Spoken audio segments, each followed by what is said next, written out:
It's actually sunny, but of course cold. It's a Tuesday morning in Northeast Ohio. Welcome into the Animal House. It's Bull and Fox with you live on a Tuesday morning, every Tuesday and Thursday at 9 a.m., courtesy of Bet Rivers. Dustin, how you doing? What's going on? I'm doing very well. Happy Yes. Tuesday to you. Not sunny where I'm at. It's Oh, a no? little gray down here. Yeah. There's Just a drop of sun, but you got to take it where you can get. Although it is actually supposed to be warm, warm for this time of the year. On Thursday, it's supposed to be like 54 degrees. So hopefully get a lot of the snow out of here. I'm heading to South Carolina this afternoon. What's it like down there? It's probably not that warm, is it? No, it's not that warm. It's like 50s? Yeah, I mean, like Thursday and Friday of this week. My game's Friday. Yeah. And it's supposed to be like 66 degrees around kickoff. You can't complain about that. I'm not. 66. I'm not. That'd be nice. But I mean, if I'm looking at palm trees, I want it to be in the 70s. That's true. I hear you. But I'd sign for 66. I'd sign for it. What's the game again? The Myrtle Beach Bowl, which is Kennesaw State, who won Conference USA, versus Western Michigan, who won the MAC. So 2 conference champions, which is pretty cool. Sounds like good on paper. Is it a good low? What's the spread on that one? I don't even know. 3. Oh, so on paper it should be a good game. Mm-hmm. I feel like those are the right schools for a bowl game worth watching because a lot of times when it's at this point when it's a bigger school that didn't make the playoffs, you don't know what their motivation is. But I feel like those kind of mid-majors that were good teams for their level, like they're looking to, make a name for themselves in this game. No, this is almost like a championship game for these two teams because they played Group of 5, which means they're not making the playoff. Right. Surprisingly, James Madison and Tulane both made the playoff, but outside of those 2 conference champions, there's 2 other conference champions, and that's Kennesaw and Western. They're playing each other in my game, so I'm excited about it. There's no opt-outs, and both coaches just got extensions. Oh, sweet. So it's it's both cool. teams will be exciting. Well practiced and ready to go. No doubt. Bet Rivers players who place a same game parlay of at least $10 on NFL or NCAA football games will receive an entry into the weekly Squares game. You see it right there. Winning Squares can earn up to a $50 bonus bet per entry. See the Bet Rivers app or website for full details. Sean King, former NFL quarterback, will be on the podcast tomorrow. Mary Kay Cabot later in the week. So, all right, Dustin, I know you were on the Ultimate Cleveland Sports Show yesterday. I was not, but I did my post game on Sunday. What are your kind of final thoughts off of this past Sunday's game against the Bears? Well, I mean, listen, my thoughts going into the game kind of align with my thoughts post game. I didn't expect Shedeur to have nearly the game that he had against Tennessee. This is a really, really talented defense. They're much better than Tennessee. They got after him. I thought at times he looked a little overmatched, looked like a rookie, didn't get a lot of help, playing with an offensive line who had like 4 backups out there, not the ideal situation to have a rookie in that situation on the road. People were killing Judy. It was a hell of a play by the DB on that touchdown / interception that ended up being a pick. Right. It was a good throw. It was a good throw. What are you going to do? Listen, Shedeur has talent. We've seen it. We saw some of it on Sunday, but he's not ready for this game. Not with this team. No. I mean, not with this Cleveland Browns team. They can't. What's he supposed to do? Yeah. I feel bad for him in some ways because he has to go out there with not a lot of help. But he did look like a rookie and at times looked a little overwhelmed. So to be expected. Yeah, not a surprise, except it was to me because I lost my mind last week. You totally lost your mind. I couldn't believe what you were thinking, what you were saying last week. I picked the Bears. Didn't you pick the Browns to win? I picked the Browns to win this game. I want to apologize to everybody listening right now. Apologize to your wife and son. Everybody listening at home. This was really bad because what I pride myself on is now I'm a very emotional person, as you know, as the audience knows. I get fired up. I'm emotional. But what I pride myself on is when I'm making picks, when I'm talking facts. Not that making a pick is a fact because, I obviously don't know what's going to happen. But when I'm basing decisions based on facts, I pride myself on leaving my emotions out of that and leaving my biases out of that. And I got caught up in Shedeur's performance last week, which and again, did he play well in this game? Absolutely not. It was a lousy game. I'd give him a D grade for his performance. it would be hard for almost any quarterback in the National Football League to have success right now. Earlier in the year, yes, when you had a healthy offensive line that was maybe normal bad, the current state of the Browns' offensive line, would give almost no quarterback a chance because it's so bad. I mean, the starting offensive line was already subpar this year, but this is a whole new level. I mean, you were down, and then Tevin Jenkins, who's their 6th offensive lineman, got hurt. So outside of Bitonio, you had your 7th, 8th, 9th, and 10th offensive linemen playing in this game. And so that's a situation that's hard to overcome. Toss in the lack of skill talent and the quality of the Bears. I should have seen this coming more. To pick the Browns was very foolish, and I apologize to everybody. But seriously, I mean, listen, it was a terrible game, a terrible performance across the board. Who knew that Malik Collins? I mean, we knew he was having a great season. Who knew? I mean, I guess it could just be coincidence, but I find that hard to believe. The Browns' defense the last 2 weeks has been atrocious. I mean, just absolutely terrible. They can't stop the run. They can't stop the pass. At least this week you faced a good team with Chicago. Obviously, the week before you faced a lousy offense. The special teams we know all season have been absolute ass.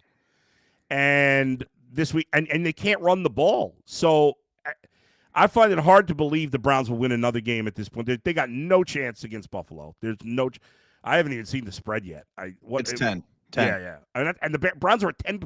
Like, to be a double-digit dog at home, there's got to be a huge disparity between the teams. So they're a 10-point dog. Then next week you play Baltimore, right? You got Baltimore and Pittsburgh left. No, I'm sorry. Cincinnati and Pittsburgh left. Cincinnati and Pittsburgh, right. Cincinnati's the last game. Pittsburgh's at home next week. And the Bengals stink right now too, but that game's in Cincinnati. If Joe Burrow is still playing, they'll be a slight favorite in that game. The Browns are probably going to finish 3-14, and they're better off that way. They still have a reasonable chance. I think they have the second best odds of getting the first overall pick in the draft, according to the if you run the numbers on what's likely to happen the rest of the way, the analytics.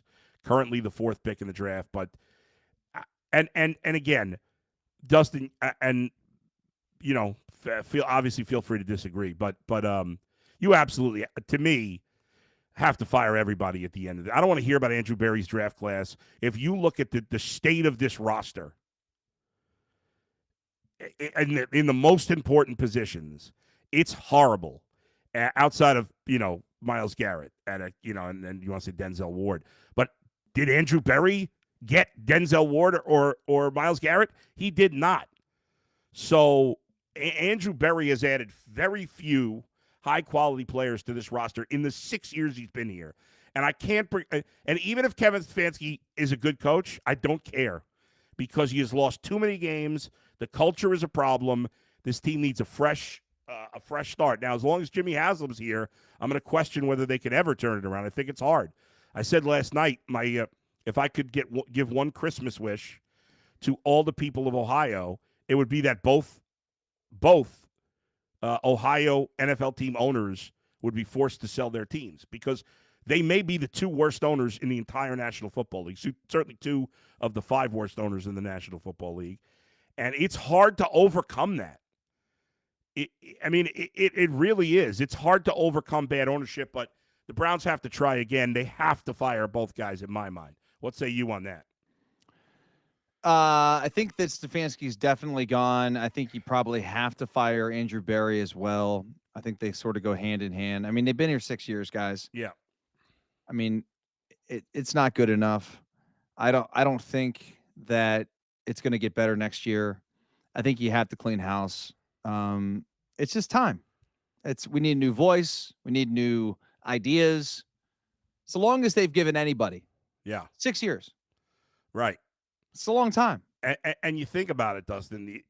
His first year was the COVID year, and Baker played well, and they made the playoffs. Fool's gold. Real good Fool's season. gold. Since then, outside of that 2 months with Joe Flacco, the team, the first time around, obviously, when they made the playoffs and then lost, the team's been absolute shit for 5 years, besides that stretch. for the last 5 years. So, yeah, I don't. Yes, Stefanski needs to go before Berry at this point. I agree, and I think most people do. But Andrew Berry, to me, even with making some good picks in this draft, has far from done enough to keep his job. And the Browns went from one extreme to the next. They went from a team that was run by that basically didn't care about analytics at all to a team that is 100% analytics with no heart. And you have to find the balance between the two. There are plenty of coaches. Dan Campbell, a lot of people think of him, oh, that guy's a meathead, and he does that. Dan Campbell uses analytics. He does. Yeah. You can be, the meathead type, and I say that with love. I'm kind of a meathead sometimes that believes in analytics. You can find the balance, and that's what you have to do. And I think Jimmy Haslam has gone to both extremes, and neither's worked, and now it's time to fix it. I don't know if he can. I hope he can. And there's a lot to be fixed. So it's time to move on. It is. And he had a good draft this year, but that does not make up for the fact that you've had 5 poor drafts. You haven't found a quarterback since you've been here. You've tried. I mean, the Deshaun Watson thing was an absolute disaster. Yeah. It cost the team. It set the franchise back probably about 3-4 years. And here we are. I mean, there's some good players that they drafted, but you need a whole new offensive line. You need 2 new receivers at least. Yeah. I mean, think about what you said there, and you're right. You just said they need an entire offensive line. Have you ever said that about any team ever? That's crazy, but it's true. There's not one player returning on this offensive line that would start for anybody. No. You have the only offensive linemen under contract next year are Zach Zinner, who's barely played. I guess he's going to be their center. I think he's probably the favorite. We'll see. I don't know if he can play. You've got, I'm sorry, not Zach Zinner, Luke Whippler, who's I confused the Buckeye and the Wolverine. Sorry. Whippler might be the starting center, but he's barely played. Zach Zinner's been terrible. He's barely played at all, even obviously less than Whippler. He's been, until everybody got hurt, he had been a healthy scratch after being a high pick for 2 years. You have DeJuan Jones, who can't stay on the field. We don't know what kind of shape he's in now after being out for a while. I think that's it. I think those are the only 3 guys they have under contract, and we don't know if any of them are starting players in the NFL. So, yeah, it's a 5-alarm fire in the offensive line. There's no doubt. And, they're probably going to have to draft 3 offensive linemen next year. 100%. Like high. Yeah, I think your first 4 picks, you got to take like at least 2 offensive linemen in your first 4 picks and a wide receiver. You have to take 2 O-linemen and a wide receiver in your first 4 picks, maybe 2 and 2, maybe 3 O-linemen. And you got to spend obviously their cap situation is bad, but you got to bring in at least, you got to have at least 1 veteran on the line, hopefully 2 in a perfect world. Where are you at on the idea that Watson gets to compete next year? Do I think it will happen, or do I think it should happen?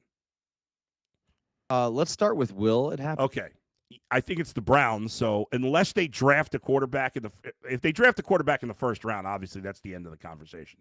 If they don't, yeah, I think Deshaun Watson is going to get a chance to compete. So like I tend to think you're right about that. The problem is, and this is why I think it actually, because they are the Browns and the Browns do Browns things. Yeah.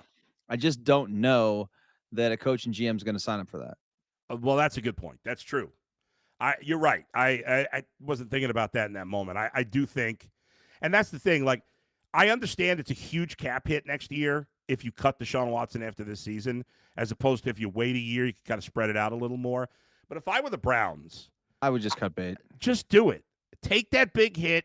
You're going to be bad next year anyway, probably. Either way, you're not spending any money at quarterback. You're either sticking with Shador or you're drafting another guy. Either way, you're not paying them a lot of money. Take that big hit and just get him off. Just get him out of there. You're a degenerate gambler like myself, Adam.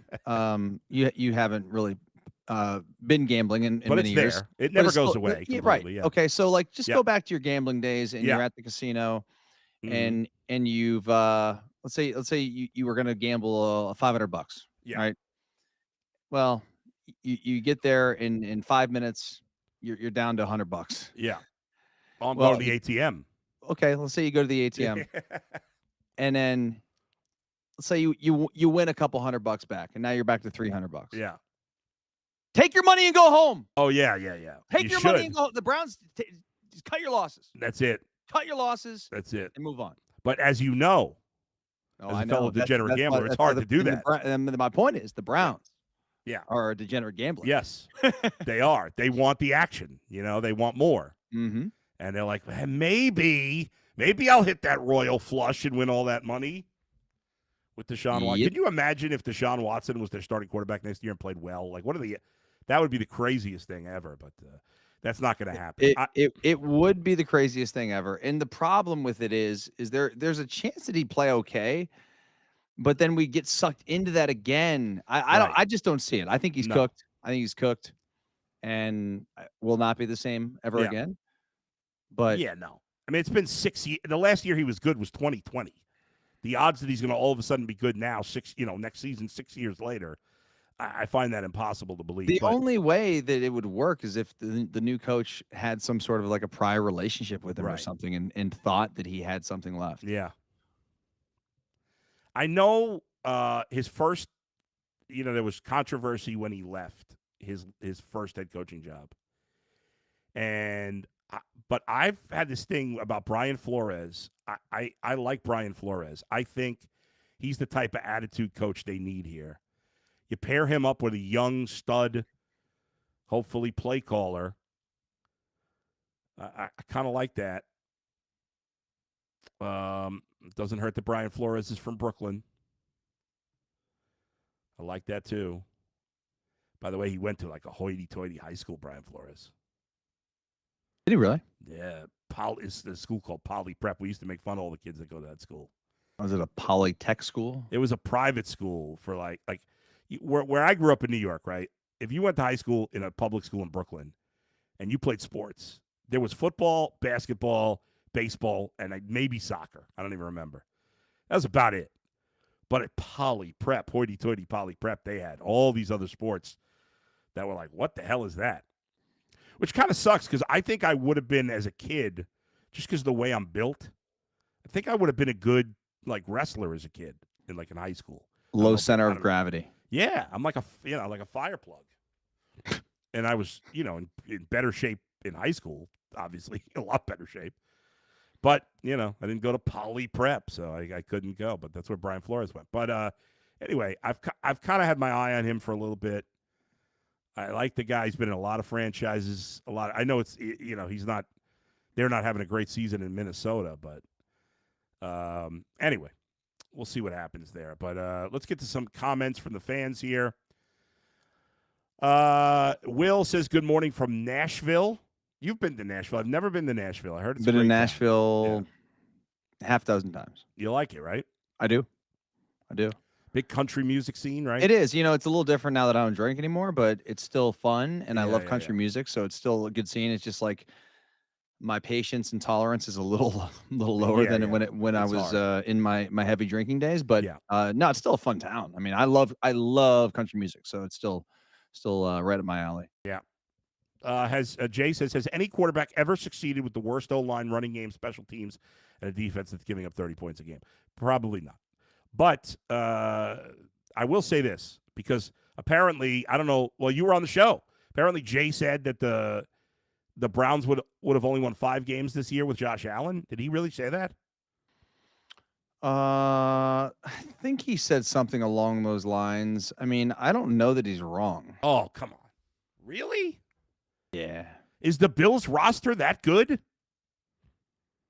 Look at his skill position players. I mean, I know James Cook is great, but James Cook's great. But don't you think if Quinshon Judkins were playing for the Bills, he'd be really good? Oh, yeah, but here's the thing, dude. I watched Josh against the Texans. Yeah. And that was when they were really banged up on their O-line. Yeah. In that game, and he could, and they lost, and he could barely do anything. I think behind this Browns offensive line, he'd have a hard time. I think every quarterback would have a hard time. Well, the current offensive line, yes, it'd be almost impossible to win. But they would have won more games earlier in the year if they had Josh Allen. No, listen, they'd compete for this division if he were the quarterback the entire year. Yes, that's what I'm saying. Yeah. Right. Yeah. They would have been, at worst, they would have been a borderline playoff team. But now nobody could. Even he who has dealt, and the Bills had last year had a terrible offensive line. Anybody that watches the NFL and thinks that Josh Allen's not the best player in the league right now going, you're nuts. Yeah. And Matt Stafford might win MVP. Yeah. But he's not the MVP of the league. Josh Allen's 100%. I would take Josh Allen right now for any quarterback. I agree. Even though Matthew Stafford is having a tremendous year. Incredible year. And I would not be surprised if we saw the Rams and the Bills in the Super Bowl. Like Josh, I really do think this is the year for the Bills. He has to win it this year. And for Josh, you're going to have so it's been an issue for the Bills and for Josh, right? Yeah. Mahomes, he's done. Gone. The Chiefs are gone. Burrow, done. Those are the two teams that he's lost to, really. Lamar Jackson, probably not going to make the playoffs. I mean, it's going to be close, but it's I mean, the Steelers won last night and looked pretty decent. There's no excuse. The Bills should be in the Super Bowl, 100%. You've got the best quarterback. The other top quarterbacks are either hurt or out of the playoffs. You wouldn't have to face Stafford until the Super Bowl. Even if the Ravens make it, Lamar right now is not the same player. He's not an elite player at the moment. He is when he's healthy, but he's not healthy right now. So he's still pretty good, but he's not, at the top of his game. I thought that Buffalo on Sunday, the comeback against New England was like I think it'll be a galvanizing moment for their season. Where Did they you look see back. Portnoy? Yeah, he's an idiot. What a moron. Why would you do that early? I mean, listen, I'm not a huge fan of Portnoy, but I give him credit. He's original, and he's not afraid to put his what's out on there. And he didn't take it down or whatever. Yeah, that would have been lame. He puts his stuff out there. So, he's listen, he makes a lot of money. Oh, he also takes a lot of shit online, and people. Yeah, because he's really, crazy. They harass him. Half the shit he says is insane. And that, there's, you should love Portnoy. He's in the tribe with you, man. Yeah, I know, but he goes, we have our issues. I don't hate him, but I don't love him. But he don't know who the hell I am. But anyway, that was funny because he was so, and it's so funny because he dresses up like the whole Michigan thing. That thing where when he wears his Michigan stuff, he looks like such a clown. The Patriot stuff, whatever, but like the Michigan stuff just looks so goofy on him. And then he's sitting next to that. I don't know who that other guy is, that big fat guy, and I say that with love because I'm a big fat guy. Yeah. Who was sitting next to him. Did you see that video? And he's just going off on Portnoy, who's just sitting there quiet when Ohio State's kicking their ass. Oh, yeah. No, I did see that video. It was funny. I forgot. But anyway, listen, we know the Patriots are good, but I'm taking the Bills all day against the Patriots. They did that on the road, man. Yeah, that was incredibly impressive. Incredibly impressive. They came back. I know the Bengals aren't very good this year, but they came back against the Bengals too. I mean, the Bengals had that game under control. 10 with 7 to go. Yeah. So, anyway, all right, let's get some more comments. T. Dank says, Browns need offensive linemen bad. Should we take 3 in this draft? I think they should. If I'm the Browns. We just said it. I think 4.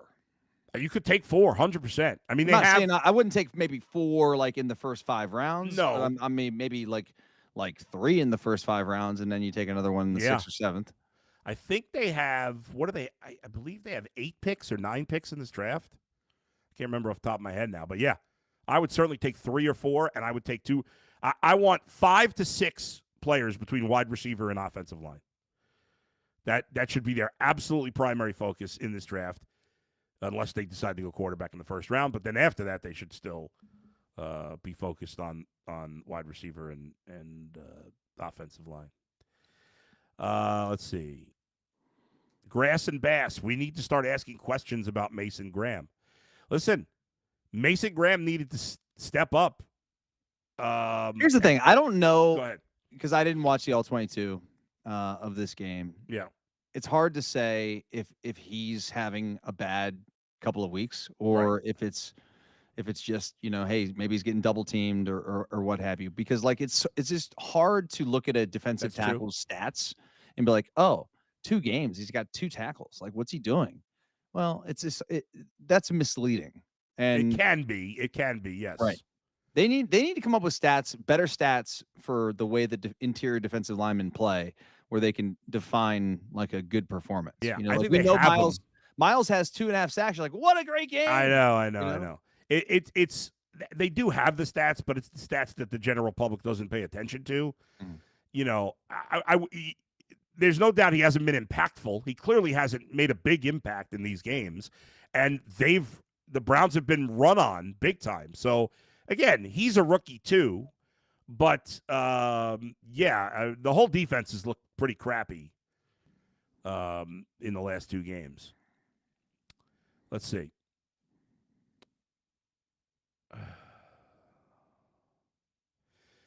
Jay says Judkins averaging 1.7 per yards is crazy. Could literally run on every down, wouldn't get a first down. I don't think I've ever seen. Well, I mean, he can't. He's getting hit. I think in the backfield. Yeah. I mean, he's got.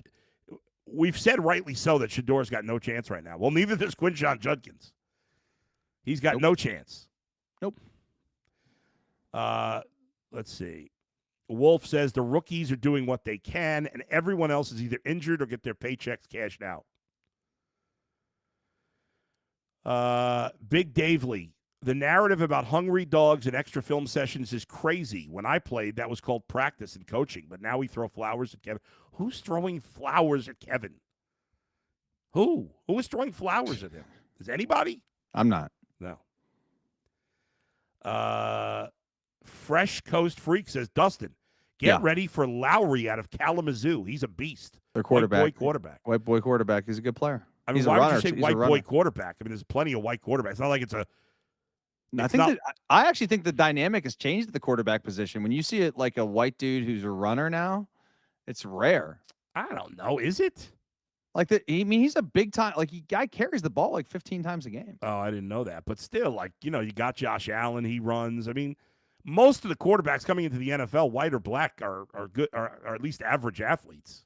Yeah, I think we're at the point now, though. There's not. Maybe there's a few people out there, but like for the most part, the white black quarterback thing is like out the window. Yeah. When you see a white guy at running back or cornerback, that's still a little jarring when you see a corner or a tailback, even a receiver sometimes. But we kind of gotten past that. Yeah.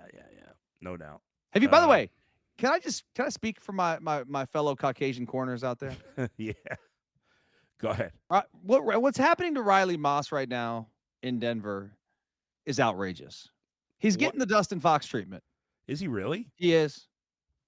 They're calling phantom pass interference calls on this dude every week. It's so bad that his counterparts, like Patrick Surtain and all those dudes, they're like going on podcasts. They're like, man, this is outrageous.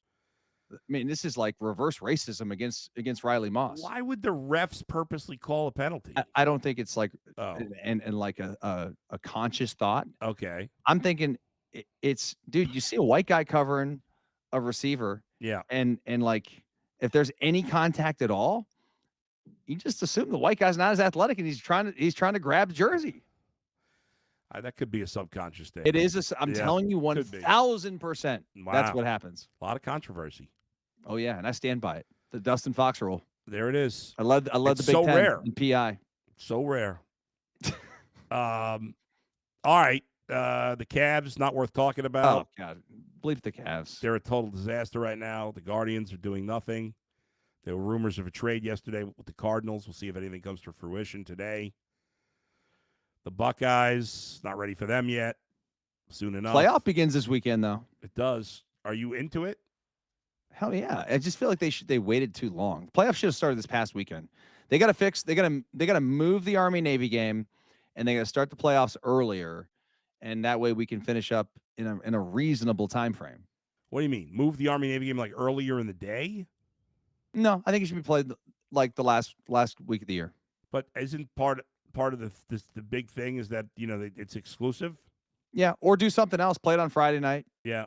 I don't know. Like if you want to have its own day, I got to figure something out because I feel like it's holding the college football playoff back. Gotcha. And as we expand, and listen, right. Army Navy, those teams want to be involved in the playoff. True. You know what I mean? I don't know that they will be anytime soon, but Well, Adam, like we already announced the playoff before they played the game. That's a good point. That's true. So Alabama, Oklahoma play Friday night. I like Bama there. Bama's a slight favorite. I believe it's one. They're favored by 1.5. I think 1.5. 1.5. Then Saturday at noon, Miami, Texas A&M. And then the other two games, Ole Miss, Tulane at 3:30, James Madison, Oregon at 7:30. Does either James Madison or Tulane keep it close? Tulane. All right. Tulane's a 17.5-point dog. James Madison's a 21. And by the way, when you said keep it close, I meant cover. Right. Yeah. That's what I thought you meant. Yeah, I'll be curious to see how Ole Miss responds without Lane Kiffin in the playoffs. Yeah, that is going to be interesting to see. All right, thanks everybody for joining us today. As always, we'll be back on Thursday morning live at 9 a.m. Thanks to Alex and Z for producing, and thanks to all of you for watching and listening. If you haven't done so already, please hit the subscribe button. We'll talk to you next time. Where else but right here in the Bullpen with Bull and Fox, brought to you by Bet Rivers. See you, everybody.